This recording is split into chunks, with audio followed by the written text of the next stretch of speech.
ಶ್ರೀರಾಮಚಂದ್ರ ಸೀತಾ ಲಕ್ಷ್ಮಣ ಸಮೇತನಾಗಿ ದಂಡಕಾರಣ್ಯ ಪ್ರವೇಶ ಮಾಡಿದ್ದಾನೆ. ಸುತೀಕ್ಷ್ಣರ ಆಶ್ರಮದಲ್ಲಿದ್ದಾಗ ಅಲ್ಲಿ ಬಂದು ಬೇಡಿಕೊಂಡಂಥ ಎಲ್ಲ ತಾಪಸರಿಗೆ, ಋಷಿಗಳಿಗೆ ಅಭಯ ಪ್ರದಾನ ಮಾಡಿದ್ದಾನೆ.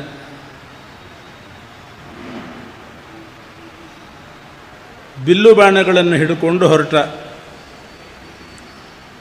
ಅಗಸ್ತ್ಯರು ಕೊಟ್ಟಂಥ ಬಿಲ್ಲು ಬಾಣಗಳನ್ನು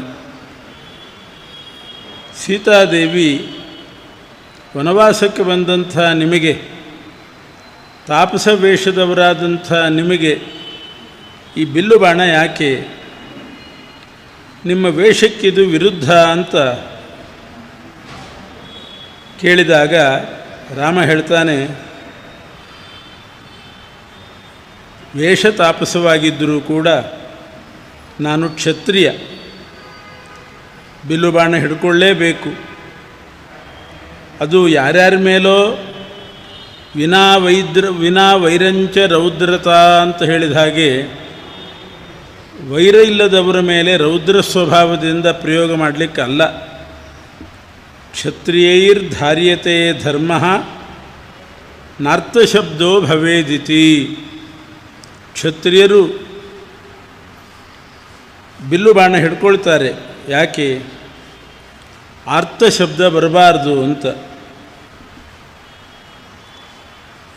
ಯಾರ ಸಜ್ಜನರಿಂದಲೂ ಕೂಡ ಆರ್ತ ಶಬ್ದ ಉಂಟು ಮಾಡಬಾರ್ದು. ಅವರಿಂದ ಅರ್ಥಶಬ್ದ ಬರ್ಕೂಡ್ದು. ಅದಕ್ಕೋಸ್ಕರ ಬಿಲ್ಲು ಬಾಣ ಹಿಡ್ಕೊಳ್ಳೋದು, ಅದೇ ಅವರ ಧರ್ಮ.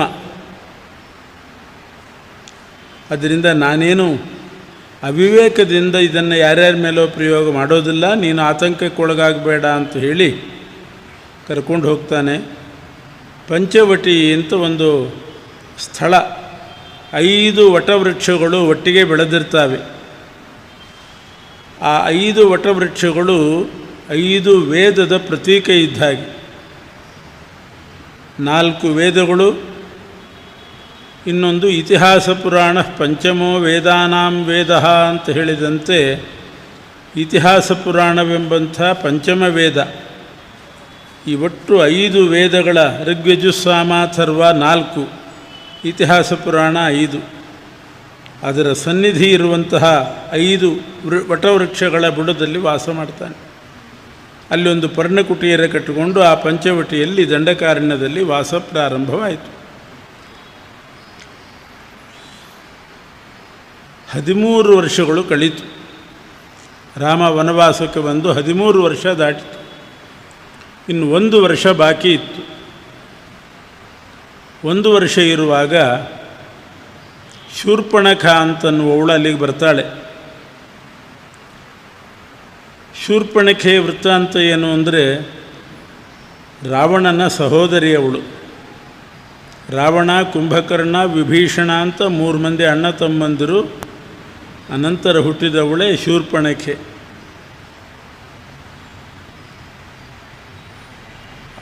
ಶೂರ್ಪ ಅಂದರೆ ಮರ, ಧಾನ್ಯಗಳನ್ನು ಹಸನು ಮಾಡುವಂತಹ, ಕೇರುವಂತಹ ಮರಕ್ಕೆ ಶೂರ್ಪ ಅಂತಾರೆ. ನಖ ಅಂದರೆ ಉಗುರು.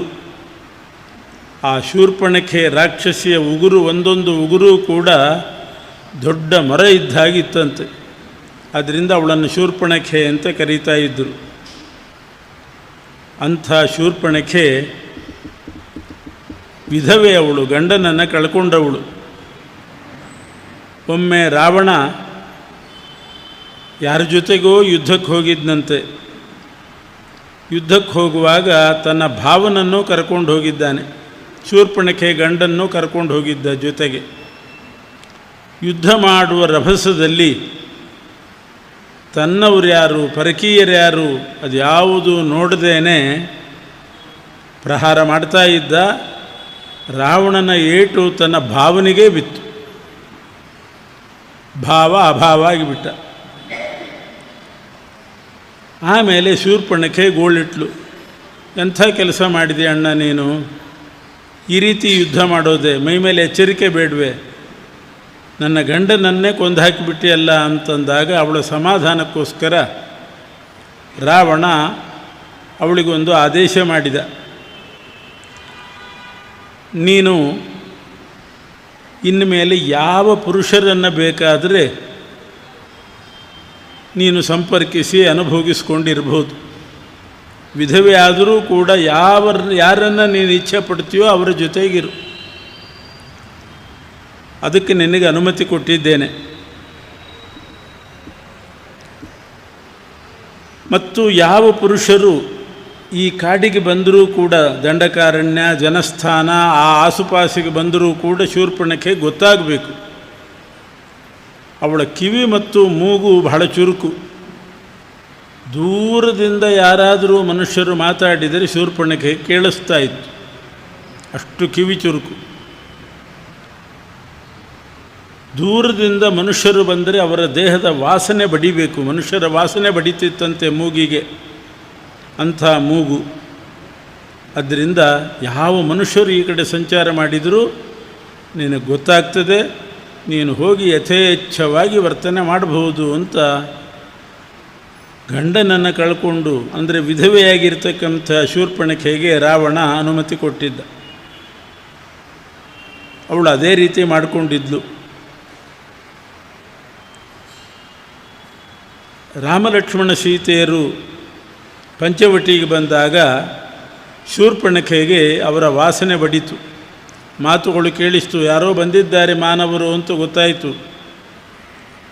ಓಡಿ ಬಂದು ರಾಮನನ್ನು ಕೇಳ್ತಿದ್ದಾಳೆ, ನೀನು ನನಗೆ ಪತಿಯಾಗಬೇಕು, ನನ್ನ ಪತಿ ಇಲ್ಲ, ನೀನು ನನಗೆ ಪತಿಯಾಗಬೇಕು, ನನ್ನನ್ನು ಮದುವೆ ಮಾಡಿಕೋ, ನನ್ನ ಜೊತೆಗಿರು ಅಂತ. ರಾಮ ಹೇಳಿದ, ಸ್ವಲ್ಪ ವಿನೋದ ಮಾಡೋಣ ಅಂತ ಅನಿಸ್ತು ರಾಮನಿಗೆ. ರಾಮ ವಿನೋದ ಮಾಡಿದ. ಶೂರ್ಪಣಖೆಗೆ ಹೇಳ್ತಾನೆ, ನಾನು ಹೇಗೆ ಪತಿ ಆಗಲಿಕ್ಕೆ ಸಾಧ್ಯ? ನನ್ನ ಜೊತೆಗೆ ಸೀತೆ ಬಂದಿದ್ದಾಳೆ, ಅವಳು ನನ್ನ ಪತ್ನಿ ಜೊತೆಗೇ ಇದ್ದಾಳೆ. ಆದ್ದರಿಂದ ನಾನು ಒಬ್ಳಿಗೆ ಈಗಾಗಲೇ ಪತಿ ಆಗಿದೆ, ನಿನಗೆ ಗಂಡನಾಗಲಿಕ್ಕೆ ಸಾಧ್ಯ ಇಲ್ಲ ಅಂತ. ಅದರಿಂದ ಲಕ್ಷ್ಮಣ ಒಬ್ಬನೇ ಬಂದಿದ್ದಾನೆ, ಬೇಕಾದ್ರೆ ಲಕ್ಷ್ಮಣನ ಕೇಳು ಅಂತ ಅಂದ ರಾಮ. ಶೂರ್ಪಣಖೆ ಲಕ್ಷ್ಮಣನ ಹತ್ರ ಹೋದ್ಲು. ಅವಳಿಗೆ ಇಂಥವರೇ ಆಗಬೇಕು ಅಂತ ಇಲ್ಲ, ಯಾರಾದರೂ ಸರಿ. ಲಕ್ಷ್ಮಣನ ಹತ್ರ ಹೋಗಿ ಲಕ್ಷ್ಮಣನ ಕೇಳಿದ್ಲು, ನೀನು ನನ್ನ ಗಂಡನಾಗಬೇಕು ಅಂತ.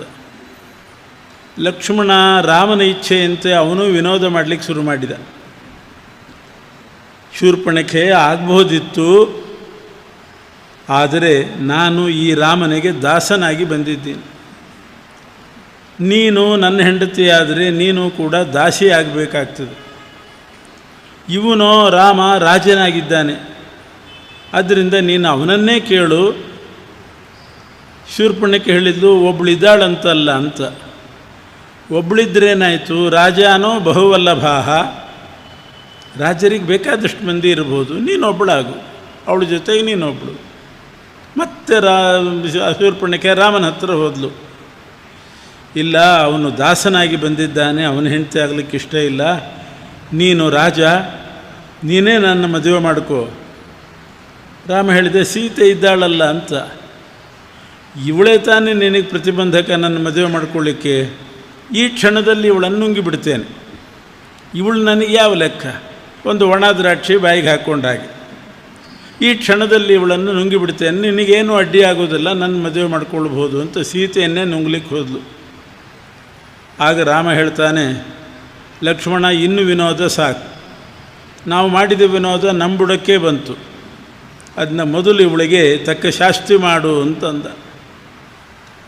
ರಾಮನ ಆಜ್ಞೆಯಂತೆ ಲಕ್ಷ್ಮಣ ಆ ಶೂರ್ಪಣಖೆಗೆ ಕಿವಿ ಮತ್ತು ಮೂಗುಗಳನ್ನು ಕತ್ತರಿಸ್ತಾನೆ, ವಿಕಾರಗೊಳಿಸಿಬಿಟ್ಟ. ಮೂಗೇ ಇಲ್ದಿದ್ದರೆ ಹಾಕಿ ಕಾಣಿಸ್ಬೇಕು, ಎಷ್ಟು ವಿಕಾರ. ಕಿವಿ ಇಲ್ಲ, ಮೂಗಿಲ್ಲ, ಕೈಕಾಲು ಕತ್ತರಿಸಲಿಲ್ಲ. ಆ ಕಿವಿ ಮೂಗೇ ಅನ್ಯಾಯ ಮಾಡಿದ್ದ ಅವಳಿಗೆ. ಯಾಕೆಂದರೆ ಆ ಕಿವಿಯಿಂದ ಮನುಷ್ಯರ ವಾಣಿ ಕೇಳಿಸ್ತಾ ಇತ್ತು, ಮೂಗಿಗೆ ಮನುಷ್ಯರ ಗಂಧ ಬಡಿತಾ ಇತ್ತು. ಅದಕ್ಕೆ ಕಿವಿ ಮೂಗು ಕತ್ತರಿಸಿಬಿಡೋಣ ಅಂತ ಕಿವಿ ಮೂಗು ಕತ್ತರಿಸ್ತಾನೆ. ಪರಮಾತ್ಮ ನಮಗೆ ಕೊಟ್ಟ ಇಂದ್ರಿಯಗಳನ್ನು ನಾವು ಸದುಪಯೋಗ ಮಾಡಬೇಕು. ವಾಣಿ ಗುಣಾನುಕಥನೆ ಅಂತ ವಾಗೀಂದ್ರಿಯ ಪರಮಾತ್ಮನ ಗುಣಕೀರ್ತನೆಗೆ. ಭಗವಂತನಿಗೆ ಸಮರ್ಪಣೆ ಮಾಡಿದ ಹೂವು ತುಳಸಿಯ ಗಂಧವನ್ನು ಆಘ್ರಾಣಿಸಲಿಕ್ಕೆ ಮೂಗು. ಶೂರ್ಪಣಖೆ ಹಾಗೆ ಅದನ್ನು ದುರುಪಯೋಗ ಮಾಡ್ಕೋಬಾರ್ದು.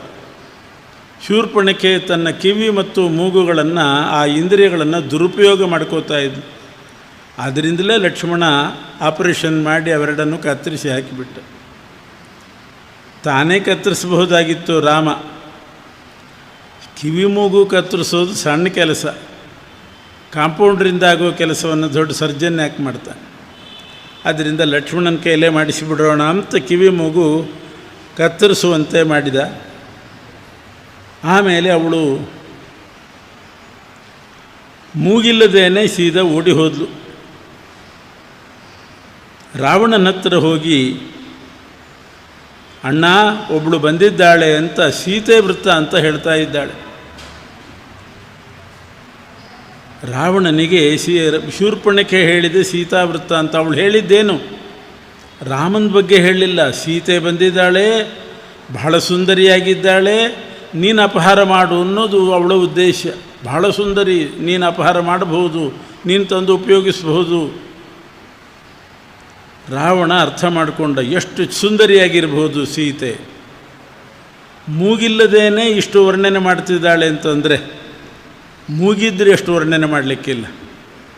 ಮೂಗರ್ಕಿ, ಮೂಗೇ ಇಲ್ಲದೇನೆ ಇಷ್ಟು ಹೊಗಳ್ತಾ ಇದ್ದಾಳೆ ಅಂತಂದಮೇಲೆ ಅಪಾರ ಸೌಂದರ್ಯ ಇರಬೇಕು ಅಂತ ರಾವಣನ ತಲೆ ಕೆಟ್ಟಿತು. ಶೂರ್ಪಣಖೆನೇ ಕೆಡಿಸಿದ್ದು. ಸೀತೆಯ ಬಗ್ಗೆ ಹೇಳಿ ಹೇಳಿ ರಾವಣನ ತಲೆ ಕೆಡಿಸಿದವಳು ಶೂರ್ಪಣಖೆ. ಒಂದು ತಲೆಯಲ್ಲ, 10 ತಲೆನೂ ಕೆಟ್ಟೋಯ್ತು ಅವನಿಗೆ. ಒಂದಾದರೂ ನೆಟ್ಟಿಗಿದ್ದರೆ ಸರಿ ಉಳಿತಿದ್ನೋ ಏನೋ, 10ಕ್ಕೆ 10 ತಲೆಯೂ ಕೂಡ ಕೆಟ್ಟು ಹೋಯಿತು. ಶೂರ್ಪಣಖೆ ಅಂಥ ರೀತಿ ಪ್ರಚೋದನೆ ಮಾಡಿದ್ಲು.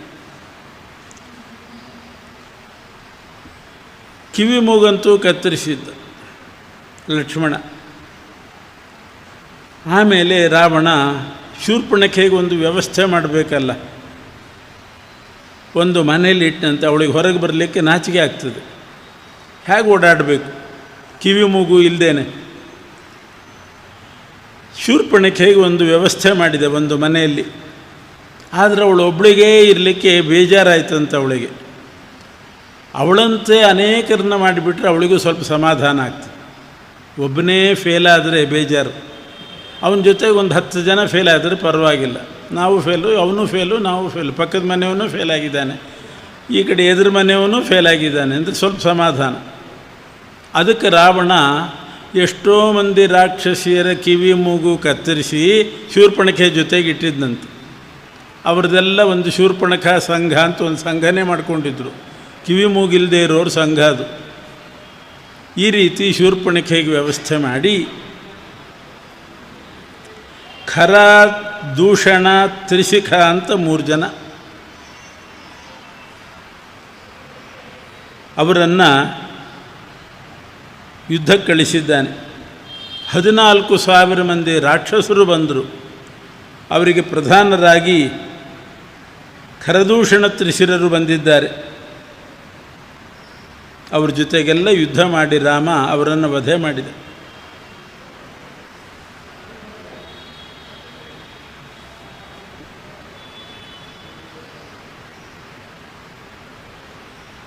ಅದಕ್ಕೆ ಪ್ರತೀಕಾರ ಮಾಡಲಿಕ್ಕೆ ರಾವಣ ಪ್ರತೀಕಾರ ಅನ್ನೋದಕ್ಕಿಂತಲೂ ಮುಖ್ಯವಾಗಿ ಆ ಸೀತೆಯನ್ನು ಅಪಹಾರ ಮಾಡಬೇಕು. ಶೂರ್ಪಣಖೆ ಅಷ್ಟು ಹೇಳಿದ್ದಾಳೆ. ಮತ್ತು ಅಕಂಪನ ಅಂತ ಒಬ್ಬ ರಾಕ್ಷಸ ಇದ್ದ. ಅವನೂ ಬಂದು ಸೀತೆಯ ಬಗ್ಗೆ ಹೇಳಿದ್ನಂತೆ. ಶೂರ್ಪಣಖೆನೂ ಹೇಳಿದ್ಲು, ಅಕಂಪನೂ ಸೀತೆಯ ಬಗ್ಗೆ, ಅವಳ ಸೌಂದರ್ಯದ ಬಗ್ಗೆ ವರ್ಣನೆ ಮಾಡಿದವನು. ಅಕಂಪನ ಹೆಂಗುಳಿದ 14,000 ರಾಕ್ಷಸರಲ್ಲಿ ಅಂದರೆ ಅವನು ಸ್ತ್ರೀವೇಷ ಹಾಕ್ಕೊಂಡಂತೆ. ಯುದ್ಧ ಮಾಡ್ತಾ ಮಾಡ್ತಾ ಇದ್ದಕ್ಕಿದ್ದ ಹಾಗೆ ಸ್ತ್ರೀ ರೂಪ ಧರಿಸಿದ. ಸ್ತ್ರೀ ರೂಪ ಧರಿಸಿದ್ದ ಅಂತ ರಾಮ ಬಿಟ್ಟದ್ದಲ್ಲ. ಮೊದಲು ರಾಮ ಕೊಂದದ್ದೇ ಒಬ್ಬ ಸ್ತ್ರೀಯನ್ನು, ತಾಟಿಕೆಯನ್ನೇ ಕೊಂದದ್ದು. ಇವನು ರಾಕ್ಷಸ ಸ್ತ್ರೀ ರೂಪ ಧರಿಸಿದ, ಆದರೂ ಕೊಲ್ಲಬಹುದಾಗಿತ್ತು. ಆದರೆ ಸ್ತ್ರೀ ರೂಪ ಧರಿಸಿದ್ದು ಯಾಕೆ? ರಾಮನಿಗೆ ಭಯಪಟ್ಟು ಸ್ತ್ರೀ ರೂಪ ಧರಿಸಿದ. ಅಯ್ಯೋ ಅವನು ಹೆದರಿದ್ದಾನೆ, ಹೆದರಿದವನ ಮೇಲೆ ಬಾಣಪ್ರಯೋಗ ಬೇಡ ಅಂತ ರಾಮ ಬಿಟ್ಟ ಅಷ್ಟೆ. ಸ್ತ್ರೀ ರೂಪ ಧರಿಸಿದ್ದಾನೆ ಅಂತಲ್ಲ, ಸ್ತ್ರೀಯನ್ನು ಕೊಂದವನೇ, ಹೆದರಿದವ್ರ ಮೇಲೆ ಯಾಕೆ ಯುದ್ಧ ಅಂತ ಹೇಳಿ ಬಿಟ್ಟ. ಆ ಅಕಂಪನ ಬಂದು ಅವನು ರಾವಣನ ತಲೆ ಕೆಡಿಸಿದ್ದ. ಆಗ ರಾವಣ ಏನಾದರೂ ಮಾಡಿ ಸೀತೆಯನ್ನು ಅಪಹರಿಸಬೇಕು. ಆದರೆ ರಾಮನ ಬಾಣದ ಪ್ರಭಾವ ಬಹಳ ಜೋರಾಗಿದೆ. 14,000 ಮಂದಿಯನ್ನು ಕೊಂದಿದ್ದಾನೆ ಅಂತಂದರೆ ಎಷ್ಟು ಪ್ರಭಾವಿಯಾಗಿರಬೇಕು. ಖರದೂಷಣ ತ್ರಿಶಿರರನ್ನು ಸಂಹಾರ ಮಾಡಿದ್ದಾನೆ. ಆದ್ದರಿಂದ ರಾವಣ ಸೀತಾಪಹಾರ ಮಾಡುವ ವಿಚಾರ ಮಾಡಿದ. ಅದು ಮೋಸ ಮಾಡಿ ಸೀತಾಪಹಾರ ಮಾಡಬೇಕು. ರಾಮನನ್ನು ಎದುರು ಹಾಕ್ಕೊಂಡು ರಾಮನಿಗೆ ಗೊತ್ತಿರುವಂತೆ ಬಲಾತ್ಕಾರದಿಂದ ಎಳ್ಕೊಂಡು ಬರೋದು ಆಗೋದಿಲ್ಲ. ಅದಕ್ಕೆ ಮಾರೀಚನ ಹತ್ರ ಹೋದ. ಮಾರೀಚ ಮಹಾನೀಚ, ಅವನೇನು ಸಾಧಾರಣ ಅಲ್ಲ. ಮಾರೀಚ ನೀಚಂ ಜನಯಾಂಬಭೂವ ಅಂತಾರೆ ತಾಟಕೆ. ಮಾರೀಚ ನೀಚಂ ಜನಯಾಂಬಭೂವ. ಮಾರೀಚನಂಥ ನೀಚನನ್ನು ಹಡೆದಿದ್ದಂಥವು. ಅಂಥ ಮಾರೀಚನ ಹತ್ರ ರಾವಣ ಹೋಗಿ ಒಂದು ಕೆಲಸ ಆಗಬೇಕು ನಿನ್ನಿಂದ ಅಂತ ಕೇಳಿದ. ಏನು? ಪಂಚವಟಿಯಲ್ಲಿ ರಾಮ ಲಕ್ಷ್ಮಣ ಸೀತೆಯರು ಬಂದಿದ್ದಾರಂತೆ. ನೀನು ಜಿಂಕೆ ಆಗಬೇಕು, ಕನಕ ಮೃಗವಾಗಬೇಕು, ಬೆಳ್ಳಿಯ ಬೊಟ್ಟುಗಳಿರಬೇಕು, ಆಕರ್ಷಕವಾದ ಜಿಂಕೆಯ ರೂಪ ಧರಿಸಿ ಆ ಪಂಚವಟಿ ಆಶ್ರಮದ ಸುತ್ತಲೂ ಸುಳಿದಾಡು. ನಿನ್ನನ್ನು ನೋಡಿ ಸೀತೆ ವ್ಯಾಮೋಹಗೊಂಡು ಆ ಜಿಂಕೆ ಬೇಕು ಅಂತ ಅಪೇಕ್ಷೆ ಪಡ್ತಾಳೆ. ಸಿಗಬೇಡ ನೀನು. ರಾಮ ಹಿಡಿಲಿಕ್ಕೆ ಬಂದಾಗ ಓಡ್ಕೊಂಡು ಹೋಗು, ರಾಮ ಬೆನ್ನತ್ತಾನೆ. ನೀ ದೂರ ಹೋಗು, ರಾಮನೂ ಅಷ್ಟು ದೂರ ಬರ್ತಾನೆ, ಯಾರೂ ಇರೋದಿಲ್ಲ. ಆಮೇಲೆ ನಾನು ಹೋಗಿ ಸೀತೆಯನ್ನು ಅಪಹಾರ ಮಾಡ್ತೇನೆ. ಹೀಗೆ ಸೀತಾ ಅಪಹಾರಕ್ಕೆ ನಿನ್ನಿಂದ ನನಗೆ ಈ ಕೆಲಸ ಆಗಬೇಕಾಗಿದೆ, ಮಾಡು ಅಂತ. ಆಗ ಮಾರೀಚ ಹೇಳಿದ, ಯಾರು ನಿನ್ನ 10 ತಲೆ ಕೆಡಿಸಿದವರು ಅಂತಂದು. 10 ತಲೆಗಳನ್ನು ಯಾರದು ಕೆಡಿಸಿದ್ದು? ರಾಮನ ಪತ್ನಿಯಾದ ಸೀತೆಯನ್ನು ಅಪಹಾರ ಮಾಡಬೇಕು ಅನ್ನೋ ಬುದ್ಧಿ ನಿನ್ನ ತಲೆಗೆ ಹೇಗೆ ಬಂತು? ಒಂದು ತಲೆಗಾದರೂ ಯೋಚನೆ ಹೊಳೆಯೋದು ಬೇಡವೇ? ಆ ಸೀತೆಯನ್ನು ಅಪಹಾರ ಮಾಡೋದು ಬೇಡ ಅಂತ ರಾವಣನಿಗೆ ಹೇಳಬೇಕೋ ಬೇಡವೋ? ಮಾರೀಚ, ರಾವಣ ಅದನ್ನು ವಿಚಾರ ಮಾಡಿಲ್ಲ. ಮಾರೀಚ ಹೇಳ್ತಿದ್ದಾನೆ, ಇಂಥ ಕೆಟ್ಟ ಕೆಲಸಕ್ಕೆ ಯಾಕೆ ಕೈ ಹಾಕ್ತಿದ್ದಿ ನೀನು? ನಿನ್ನ ಕುಲವೇ ನಾಶಿಯಾಗಿ ಹೋಗ್ತದೆ. ರಾಮನ ಪತ್ನಿಯನ್ನು ಅಪಹಾರ ಮಾಡೋದು ಅಂತಂದ್ರೆ ಮಾಡಿದಿ ಅಂತ ಆದರೆ ರಾಮ ಸುಮ್ಮನೆ ಬಿಡೋದಿಲ್ಲ. ರಾಮನ ಬಾಣದ ರುಚಿ ನಿನಗೆ ಗೊತ್ತಿಲ್ಲ, ನಾನು ಅನುಭವಿಸಿದ್ದೀನಿ. ಸುಬಾಹು ಮಾರೀಚರು ಅಂತ ಹಿಂದೆ ಹೇಳಿದೆ. ವಿಶ್ವಾಮಿತ್ರರು ಮಾಡುವ ಯಜ್ಞಕ್ಕೆ ವಿಘ್ನ ಮಾಡ್ತಾ ಇದ್ದರು. ಆವಾಗ ಮಾರೀಚನನ್ನು ವಾಯುವ್ಯಾಸ್ತ್ರದಿಂದ ಅಭಿಮಂತ್ರಿಸಿ ಒಂದು ಬಾಣ ಪ್ರಯೋಗ ಮಾಡಿ ಓಡಿಸಿದ ರಾಮ. ಉತ್ತರದಲ್ಲಿರ್ತಕ್ಕಂಥ ಸಿದ್ಧಾಶ್ರಮದಿಂದ ದಕ್ಷಿಣಕ್ಕೆ ಬಂದು ಗೋಕರ್ಣದ ಸಮುದ್ರದಲ್ಲಿ ಬಿದ್ದು, ಅಂಥ ಅಸ್ತ್ರ ವಾಯುವ್ಯಾಸ್ತ್ರ. ಏನೋ ಕಷ್ಟಪಟ್ಟು ಆ ಸಮುದ್ರದಿಂದ ಮೇಲೆ ಬಂದು ತಪಸ್ಸಿಗೆ ಕೂತಿದ್ದಾನೆ. ತಪಸ್ಸು ಅಂತಂದರೆ ಪುಣ್ಯ ಬರಲಿ ಅಂತಲ್ಲ, ಮತ್ತೆಲ್ಲಿ ರಾಮ ಬರ್ತಾನೋ ಅಂತ ಹೆದರಿಕೆ. ಆ ರಾಮನ ಬಾಣದಿಂದಾಗಿ ಮಾರೀಚ ಎಷ್ಟು ಹೆದರಿದ್ದ ಅಂತಂದರೆ, ರಕಾರದಿಂದ ಪ್ರಾರಂಭ ಆಗುವ ಯಾವ ಶಬ್ದ ಅವನ ಕಿವಿಗೆ ಬಿದ್ದರೂ ಕೂಡ ಮೈ ಗಡಗಡ ನಡುಗ್ತಿತ್ತಂತೆ. ರಾ ಅಂದ್ರೆ ಸಾಕು ಮೈ ನಡುಗೋದು. ರಾವಣ ಅಂತ ಬೇರೆ ಅಕ್ಷರ ಬಂದರೆ ಸ್ವಲ್ಪ ಸಮಾಧಾನ ಆಗ್ತಿತ್ತು. ರಾಮ ಮುಂದೆ ಎಲ್ಲಿ ಬರ್ತದೋ ಅಂತ ಅವನಿಗೆ ಭಯ. ರಾಮನಾಮ ಕೇಳಿದರೆ ಸಾಕು ಭಯ. ಅಷ್ಟು ಭಯಗ್ರಸ್ತನಾಗಿದ್ದ ಮಾರೀಚ. ಅದನ್ನು ಹೇಳ್ತಾನೆ, ಇವು ಅವತ್ತಿನಿಂದ ರಾಮನ ಬಾಣದ ಏಟು ತಿಂದ. ಅದು 2 ಸಲ, ಮತ್ತೊಂದು ಸಲ ಹೋಗಿದ್ದಂತೆ ಹಿಂಗೆ. ಆವಾಗಲೂ ರಾಮ ಬಾಣದ ಏಟು ಹಾಕಿದ್ದ. ಆಮೇಲೆ ಅವನು ಎಲ್ಲಿಯಾದರೂ ರಾಮ ಕಂಡ್ರೆ ಅಂಥೇಳಿ ತಾಪಸ ವೇಷ ಹಾಕ್ಕೊಂಡು ತಪಸ್ಸು ಮಾಡ್ತಾ ಇದ್ದಾನೆ. ಆದ್ದರಿಂದ ರಾಮನ ತಂಟೆಗೆ ಹೋಗಬೇಡ, ರಾಮನಿಗೆ ಕೆಡುಕು ಮಾಡಲಿಕ್ಕೆ ಹೋಗಬೇಡ. ರಾಕ್ಷಸ ಕುಲವೇ ನಾಶಿಯಾಗಿ ಹೋಗ್ತದೆ, ನೀನೂ ನಾಶ ಆಗ್ತಿದ್ದಿ, ನಾನೇನೋ ಕಷ್ಟಪಟ್ಟು ಉಳ್ಕೊಂಡಿದ್ದೀನಿ ಅಂತ ಬುದ್ಧಿವಾದ ಹೇಳಿದ. ಆಗ ರಾವಣ ಹೇಳ್ತಾನೆ, ನಾನು ನಿನ್ನ ಹತ್ರ ಬಂದದ್ದು ಬುದ್ಧಿವಾದ ಕೇಳಲಿಕ್ಕಲ್ಲ, ನಿನ್ನ ಹಿತೋಪದೇಶ ಕೇಳಲಿಕ್ಕಲ್ಲ, ನಿನಗೆ ಆರ್ಡರ್ ಮಾಡ್ತಾ ಇದ್ದೀನಿ, ಆಜ್ಞೆ ಮಾಡ್ತಾ ಇದ್ದೀನಿ. ನೀನು ಜಿಂಕೆಯಾಗಿ ಹೋಗಿ ಮೋಸ ಮಾಡಬೇಕು, ರಾಮನಿಗೆ ಸೀತೆಗೆ ಮೋಸ ಮಾಡಬೇಕು ಅಂತ ಆಜ್ಞೆ ಮಾಡಲಿಕ್ಕೆ ಬಂದಿದ್ದೀನಿ. ಇದನ್ನು ಪರಿಪಾಲಿಸ್ತೀಯೋ ಇಲ್ವೋ? ನಿನ್ನ ಹತ್ರ ಸಲಹೆ ಕೇಳಲಿಕ್ಕೆ ಬಂದದ್ದಲ್ಲ, ನಾನು ನಿನ್ನ ಹಿತನುಡಿ ಉಪದೇಶ ಕೇಳಲಿಕ್ಕೆ ಬಂದದ್ದಲ್ಲ, ಆಜ್ಞೆ ಮಾಡ್ತಿದ್ದೀನಿ. ಈ ಕ್ಷಣದಲ್ಲಿ ನೀನು ಹೊರಡ್ತೀಯೋ ಇಲ್ವೋ ಜಿಂಕೆಯಾಗಿ? ಇಲ್ಲ ಅಂತಾದರೆ ಈಗ ಖಡ್ಗ ತಂದಿದ್ದೀನಿ ಅಂತ ಖಡ್ಗ ಎತ್ತಿಬಿಟ್ಟ. ನೀನು ಹೋಗಲಿಲ್ಲ ಅಂತಾದರೆ ಈ ಖಡ್ಗ ಪ್ರಹಾರ ಮಾಡ್ತೇನೆ ಅಂತಂದು. ಆಗ ಮಾರೀಚ ಇಕ್ಕಟ್ಟಿಗೆ ಸಿಕ್ಕಾಕ್ಕೊಂಡ. ಏನು ಮಾಡೋದು? ಮೋಸ ಮಾಡಲಿಕ್ಕೆ ಹೋದರೆ, ಜಿಂಕೆಯಾಗಿ ಮೋಸ ಮಾಡೋಣ ಅಂತ ಹೋದರೆ ರಾಮ ಸುಮ್ಮನೆ ಬಿಡೋದಿಲ್ಲ, ಕೊಂದೇ ಕೊಲ್ತಾನೆ, ಖಂಡಿತ ಕೊಲ್ತಾನೆ. ಹೋಗದೇ ಇದ್ದರೆ ರಾವಣ ಕೊಲ್ತಾನೆ, ಖಡ್ಗ ತಂದೇ ಬಿಟ್ಟಿದ್ದಾನೆ, ಜೊತೆಗೆ ಖಡ್ಗ ಎತ್ತಿ ಹಿಡಿದಿದ್ದಾನೆ, ಈಗ ನೀನು ಹೊರಡಬೇಕು ಅಂತ. ರಾಮ ಆದಪಿ ಚ ಮರ್ತವ್ಯಂ ಮರ್ತವ್ಯಂ ರಾವಣಾದಪಿ ಅಂತೂ ಸಾವಂತೂ ಬಂತು ನನಗೆ. ಇಲ್ಲ ರಾಮನ ಕೈಯಿಂದ ಸಾಯಬೇಕು ಅಥವಾ ರಾವಣನ ಕೈಯಿಂದ ಸಾಯಬೇಕು, ಅಂತೂ ಸಾಯೋದಂತೂ ನಿಶ್ಚಿತ. ಉಭಯೋರ್ಯದಿ ಮರ್ತವ್ಯಂ, ಹೋದರೆ ರಾಮ ಕೊಲ್ತಾನೆ, ಇದ್ದರೆ ರಾವಣ ಕೊಲ್ತಾನೆ, ಅಂತೂ ಸಾಯೋದಂತೂ ನಿಶ್ಚಯ. ಹಾಗಿದ್ದರೂ ಸಾಯ್ತೀನಿ ಅಂತಾದ ಮೇಲೆ ರಾವಣನಿಗೆ ಉಪಕಾರ ಮಾಡಿ ಆದರೂ ಸಾಯೋಣ ಅಂತ ಅವನಿಗೆ. ವರಂ ರಾಮೋ ನ ರಾವಣ, ವರಂ ರಾಮನ ಕೈಯಿಂದ ಸಾಯೋಣ, ರಾವಣನ ಕೈಯಿಂದ ಬೇಡ, ರಾಮನ ಕೈಯಿಂದ ಸಾಯೋದೇ ಒಳ್ಳೆಯದು ಅಂತ ಅಂದ್ಕೊಂಡಂತೆ. ಈ ಶ್ಲೋಕ ನೋಡಿದಾಗ ಸ್ವಲ್ಪ ಮಾರೀಚ ಒಳ್ಳೆಯವನೇನೋ ಅಂತ ಅನ್ನಿಸ್ತದೆ. ಯಾಕೆ ಸಾಯೋದಂತೂ ನಿಶ್ಚಯ ಆದಮೇಲೆ ರಾಮನ ಕೈಯಿಂದಲೇ ಸಾಯೋಣ, ರಾವಣನ ಕೈಯಿಂದ ಬೇಡ ಅಂತಂದಲ್ಲ, ಅಂತೂ ರಾಮನ ಬಗ್ಗೆ ಗೌರವ ಇಟ್ಕೊಂಡಿದ್ದಾನೆ. ಕೆಲವರು ಹಾಗೆ ಹೇಳೋದುಂಟು, ರಾಮನ ಮೇಲೆ ಅಂತೂ ಭಕ್ತಿ ಇದೆ, ಯಾಕೆ ಸಾಯ್ತೀನಿ ರಾಮನ ಕೈಯಿಂದಲೇ ಸಾಯೋಣ ಅಂತ. ಭಕ್ತಿ ಅಲ್ಲ. ಅದಕ್ಕೆ ಆಚಾರ್ಯರು ಒಂದು ಶಬ್ದ ಹಾಕಿದರು, ಮಾರೀಚ ನೀಚಂ ಜನಯಾಂಬಭೂವ. ಮಾರೀಚ ನೀಚ ಅಂದಮೇಲೆ ರಾಮನ ಮೇಲೆ ಭಕ್ತಿಯಲ್ಲಿ ಬಂತು. ಹಾಗಾದರೆ ಏನರ್ಥ ಈ ಶ್ಲೋಕಕ್ಕೆ? ಭಕ್ತಿ ಇಲ್ದಿದ್ದು ರಾಮನ ಕೈಯಿಂದ ಸಾಯೋಣ ಅಂತ ಯಾಕೆ ತೀರ್ಮಾನ ಮಾಡಿದೆ? ರಾವಣನ ಕೈಯಿಂದಲೇ ಸಾಯ್ಬೋದಲ್ಲ ಅಂತಂದರೆ ಹಾಗಲ್ಲ. ಅದಕ್ಕರ್ಥ ಸಾಯೋದು ಸಾಯ್ತೀನಿ, ಸಾಯೋದ್ರೊಳಗಡೆ ರಾಮನಿಗೆ ಮೋಸ ಮಾಡಿ ಸಾಯೋಣ ಅಂತ ಅರ್ಥ. ಹೋಗದೇ ಇದ್ದರೆ ರಾವಣ ಕೊಲ್ತಾನೆ, ಹೋಗಿ ಜಿಂಕೆಯಾಗಿ ಹೋಗಿ ಮೋಸ ಮಾಡಿದರೆ ಅದಾದರೂ ಒಂದು ಮನಸ್ಸಿಗೆ ತೃಪ್ತಿ, ಅಂತೂ ರಾಮನಿಗೆ ಮೋಸ ಮಾಡಿದೆ, ಸೀತಾಪಹಾರಕ್ಕೆ ನಾನು ನಿಮಿತ್ತ ಆದೆ ಅಂತ ಒಂದು ತೃಪ್ತಿಯಾದರೂ ಇರ್ತದೆ ನನಗೆ. ಇಂಥ ನೀಚ. ಸಾಯೋದು ಸಾಯ್ತೀನಿ, ರಾಮನ ಕೈಯಿಂದ ಸಾಯ್ತೀನಿ ಅಂದ್ರೇನು? ಸೀತಾಪಹಾರಕ್ಕೆ ಸಹಾಯ ಮಾಡಿ ಮೋಸ ಮಾಡಿ ಸಾಯೋಣ ಅಂತ. ಕೆಲವರು ಇರ್ತಾರೆ, ಸಾಯುವಾಗಲೂ ಮೋಸ ಮಾಡೇ ಸಾಯ್ತಿರ್ತಾರೆ. ಜೀವನ ತುಂಬ ಮೋಸನೇ, ಸತ್ತ ಸಾಯುವಾಗಲೂ ಮೋಸ ಮಾಡೋದೆ. ಅಂಥ ನೀಚ. ಆದ್ದರಿಂದ ವರಂ ರಾಮೋ ನ ರಾವಣ ಅಂತ ತೀರ್ಮಾನ ಮಾಡ್ತಾನೆ. ಮಾಡಿ ಜಿಂಕೆಯಾಗಿ ಹೊರಟ. ಇಲ್ಲಿ ಬಂದ, ಪಂಚವಟಿಗೆ ಬಂದ.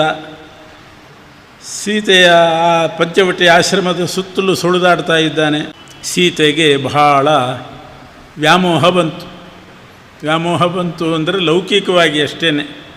ರಾಮಾಯಣ ಮರ್ತ್ಯಾವತಾರಸ್ತ್ವೇಹ ಮರ್ತ್ಯ ಶಿಕ್ಷಣಂ ಅಂತ ಮನುಷ್ಯರಿಗೆ ಶಿಕ್ಷಣ ಕೊಡೋದು. ಯಾವ ರೀತಿ ನಡ್ಕೋಬೇಕು, ಚರ್ಮದ ಮೇಲೆ ವ್ಯಾಮೋಹ ಇರ್ಕೂಡ್ದು, ತೊಗಲಿನ ವ್ಯಾಮೋಹ ಇರ್ಕೂಡ್ದು. ಆ ಜಿಂಕೆಯ ಚರ್ಮ ನೋಡಿ ಭಾರೀ ವ್ಯಾಮೋಹ ಬಂತು ಸೀತಾದೇವಿಗೆ. ಲೋಕದಲ್ಲಿ ಹಾಗಾಗಿರ್ತದೆ ಅಂತ ತೋರಿಸ್ತಾ ಇದ್ದಾಳೆ ಸೀತಾದೇವಿ. ಆ ಚರ್ಮ ನೋಡಿ ಬಂಗಾರದ ಜಿಂಕೆ, ಬಂಗಾರದ ಚರ್ಮ, ಬೆಳ್ಳಿ ಬೊಟ್ಟುಗಳು, ಆಕರ್ಷಕವಾದ ಚರ್ಮದಿಂದ ವ್ಯಾಮೋಹಗೊಂಡು ರಾಮನ್ನೇ ಕರೆದು ಹೇಳ್ತಾಳೆ, ಪಶ್ಯ ಆರ್ಯಪುತ್ರ ಅಭಿರಾಮೋಯಂ. ಆರ್ಯಪುತ್ರ ಅಂದರೆ ಗಂಡನನ್ನು ಕರೆಯೋ ಕ್ರಮ ಹಾಗೆ. ಆರ್ಯಪುತ್ರ ಅಭಿರಾಮೋಯಂ, ಈ ಜಿಂಕೆ ಎಷ್ಟು ಅಭಿರಾಮವಾಗಿದೆ ಅಂತ. ಲೋಕಾಭಿರಾಮಂ ಶ್ರೀರಾಮಂ ಅಂತ ಲೋಕಾಭಿರಾಮನಾದ ರಾಮ ಇದ್ದಾಗ ಆ ಲೋಕಾಭಿರಾಮನಾದ ರಾಮನ ಎದುರುಗಡೆ ಪಶ್ಯ ಆರ್ಯಪುತ್ರ ಪಶ್ಯ ಲೋಕಾಭಿರಾಮೋಯಂ ಅಂತಾಳೆ. ಇದು ಅಪಶ್ಯ ಅಭಿರಾಮೋಯಂ, ಆರ್ಯಪುತ್ರ ಅಭಿರಾಮೋಯಂ, ಎಷ್ಟು ಅಭಿರಾಮವಾಗಿದೆ ಜಿಂಕೆ ಎಂದುಬಿಟ್ಲು. ಹಾಗಾಗಬೇಡ ರಾಮನಿಗೆ. ತಾನೇ ಇದ್ದಾನೆ. ಎಲ್ಲರೂ ಲೋಕಾಭಿರಾಮಂ ಶ್ರೀರಾಮಂ ಭೂಯೋ ಭೂಯೋ ನಮಾಮ್ಯಹಂ ತನ್ನುವಾಗ ಸೀತಾದೇವಿ ಅಭಿರಾಮೋಯಂ ಅಂತಾಳೆ. ಅಂದರೆ ಗಂಡನಿಗಿಂತಲೂ ಕೂಡ ಜಿಂಕೆ ಚರ್ಮ ಅದು ಬಹಳ ಅಭಿರಾಮವಾಗಿ ಕಾಣಿಸ್ತು. ಅದು ಬೇಕು ನನಗೆ ಅಂತ ಅಪೇಕ್ಷೆ ಪಟ್ಲು. ತೊಗೊಂಡು ಏನು ಮಾಡ್ತೀಯಿಂದ ರಾಮ, ಏನು ಮಾಡ್ತೀಯ ಅದನ್ನು ತೊಗೊಂಡು? ಇಲ್ಲ, 14 ವರ್ಷ ವನವಾಸ ಮುಗಿಸಿ ಹೋಗುವಾಗ ಏನಾದರೂ ತೊಗೊಂಡು ಹೋಗಬೇಕು ಕಾಡಿನಿಂದ. ನನ್ನ ಗೆಳತಿಯರಿರ್ತಾರೆ, ಅವರು ಇವರು ಪರಿಚಯದವರು ಬರ್ತಾರೆ, ಕಾಡುವಾಸ ಮುಗಿಸಿ ಬಂದ್ರ ವನವಾಸ ಮುಗಿಸಿ ಬಂದ್ರ ಅಂತಂದಾಗ ಇದನ್ನು ತಂದಿದ್ದೀವಿ ಅಂತ ತೋರಿಸ್ಬೇಕು. ಜಿಂಕೆಯನ್ನೇ ತೊಗೊಂಡು ಹೋಗೋಣ, ಅದು ಭಾಳ ಚೆನ್ನಾಗಿರ್ತದೆ. ಅಕಸ್ಮಾತ್ ಜಿಂಕೆ ಸಿಗಲಿಲ್ಲ ಅಂದರೆ ಚರ್ಮ ತೊಗೊಂಡು ಹೋಗೋಣ. ಈ ಜಿಂಕೆ ಚರ್ಮವನ್ನಾದರೂ ನಾನು ಎಲ್ರಿಗೂ ತೋರಿಸ್ತೀನಿ ಅಯೋಧ್ಯೆಯಲ್ಲಿ ಅಂತ ಅಪೇಕ್ಷೆ ಪಟ್ಟು.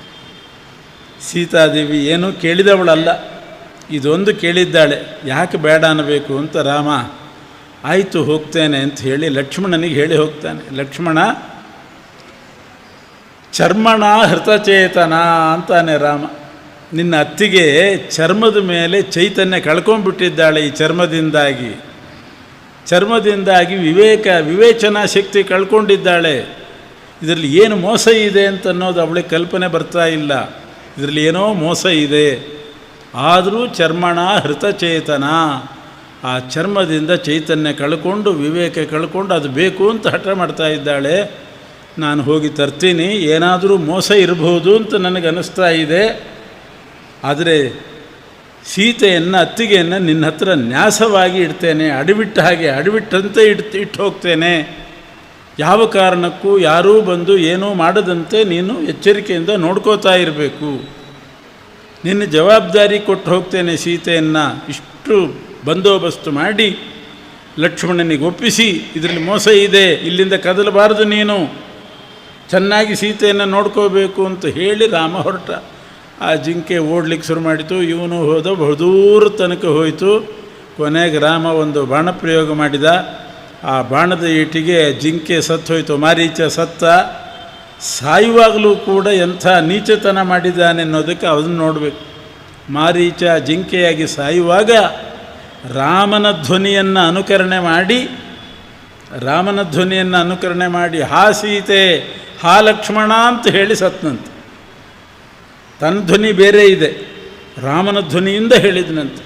ರಾಮನ ಧ್ವನಿಯನ್ನೇ ಅನುಕರಣೆ ಮಾಡಿಕೊಂಡು, ಅಂದರೆ ರಾಮನೇ ಕೂಗಿದ್ದಾನೆ ಅಂತ ಸೀತೆಗೆ ಅನಿಸ್ಬೇಕು.